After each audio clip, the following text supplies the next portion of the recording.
ठिकाणी काँग्रेसचे जिल्हाध्यक्ष नेते धवलसिंह मोहिते पाटील हे आपल्याकडे खेचण्यात फडणवीसांना यश आले। धवलसिंह मोहिते पाटील आणि रणजितसिंह नाईक निंबाळकर यांना पाठिंबा दिलेला आहे। महाविकास आघाडीला हा मोठा धक्का आहे। धवलसिंह मोहिते पाटील हे धैर्यशील मोहिते पाटील यांचे चुलत बंधू आहेत। धैर्यशील मोहिते पाटील हे शरद पवार गटाकडून उमेदवार आहेत आणि त्यांच्या बंधूंनीच आता रणजितसिंह नाईक निंबाळकर जे महायुतीचे उमेदवार आहेत त्यांना पाठिंबा दिलेला हा महाविकास आघाडीला मोठा धक्का मानण्यात येतो। देवेंद्र फडणवीस यांची खेळी यशस्वी झालेली आहे। माढ्यामधील ही महत्त्वाची बातमी आहे। देवेंद्र फडणवीसांनी शरद पवार गटाला मोठा धक्का दिलाय।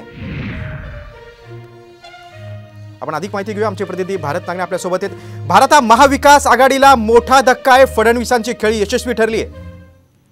गिरीश, बरोबरच आहे। देवेंद्र फडणवीस आज माढ्याच्या दौऱ्यावरती आहेत। आज त्यांच्या 3 ठिकाणी जाहीर सभा देखील होत आहेत। आता ते माढ्यामध्ये पोहोचले आहेत।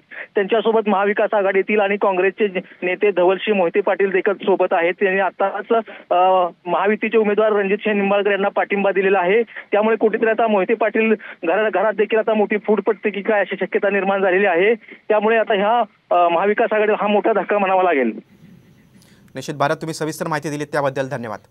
साहेबांवर प्रेम करणारे सर्व कार्यकर्त्यांना जाहीर आवाहन करतो की कमळाच्या चिन्हावर उभे असलेले सन्मान्य निंबाळकर साहेबांना आपण या ठिकाणी समर्थन द्यायचं आणि मतदान द्यायचं। आज शरदचंद्रजी पवार साहेबांनी ज्या उमेदवाराला या मतदारसंघातून तिकीट दिले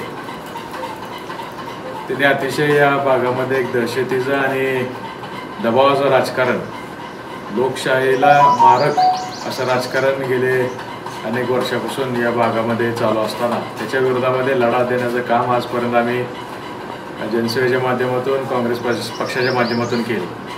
पण या आघाडीच्या माध्यमातून जेव्हा तुतारीच्या चिन्हावरती धैर्यशील मोहिते पाटलांना यावेळेस जेव्हा तिकीट देण्यात आलं तेव्हा खऱ्या अर्थानं फार मोठी नाराजी काँग्रेस पक्षातल्या कार्यकर्त्यांमध्ये निर्माण झाली आणि सर्वांनी मिळून एक आवाज उठवला की ह्या उमेदवाराला आपण पाडलं पाहिजे आणि लोकशाही जीवन ठेवण्यासाठी, भयमुक्त वातावरणामध्ये इलेक्शन पार पाडण्यासाठी भाजपची ताकद आज आम्हाला वाढवायला लागणार आहे। म्हणून आम्ही या ठिकाणी जाहीरपणे कमळाच्या चिन्हावर उभे राहिलेले उमेदवार सन्मान्य